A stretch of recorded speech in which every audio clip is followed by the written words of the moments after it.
Hey everyone, I'm Marisa Runyon. I'm Senior Style Editor for Entertainment Tonight. This week I was in New York City covering New York Fashion Week and heading all over the city to see what's happening for spring 2019.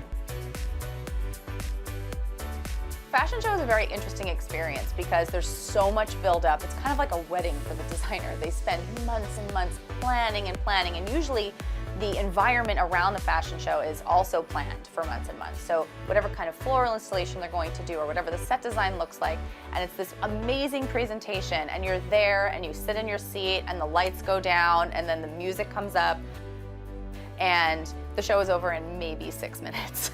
So it's a really intense but amazing experience, but very, very brief.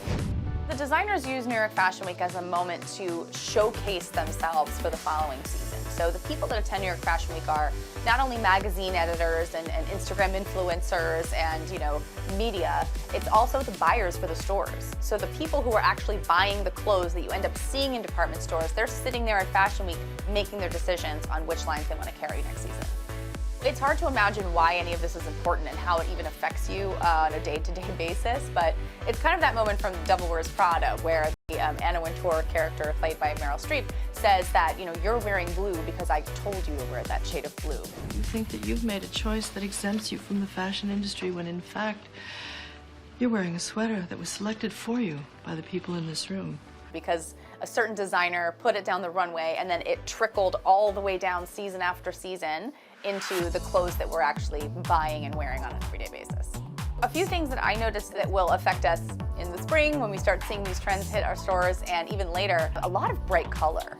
There has been a ton of neon. So if you wore neon back in the 80s and you still have PTSD about it, neon's coming back.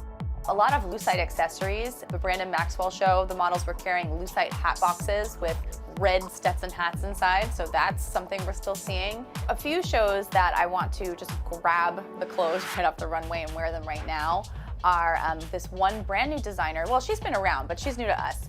Her brand is called the House of Nonie, and she designed a dress that Meghan Markle wore this summer, and it was a sleeveless trench coat dress in a blush color. It immediately sold out. On the tails of that success, she decided to show at New York Fashion Week, kind of expand her collection a little bit, remake that dress in different fabrics, and every single piece she showed down the runway is something totally wearable. You could pluck right off there and wear it right now. Another line that I really love is Monse, and Monse is designed by Laura Kim and Fernando Garcia, who also designed for Oscar de la Renta.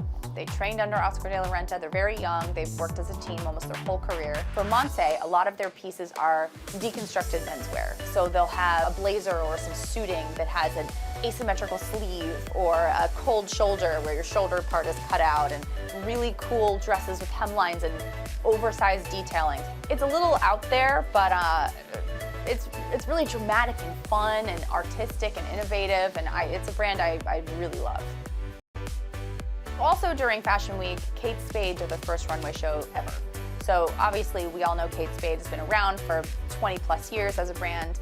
A lot of people don't know, Kate Spade actually sold her collection back in, I believe it was 2006. With this season, they did their first runway show.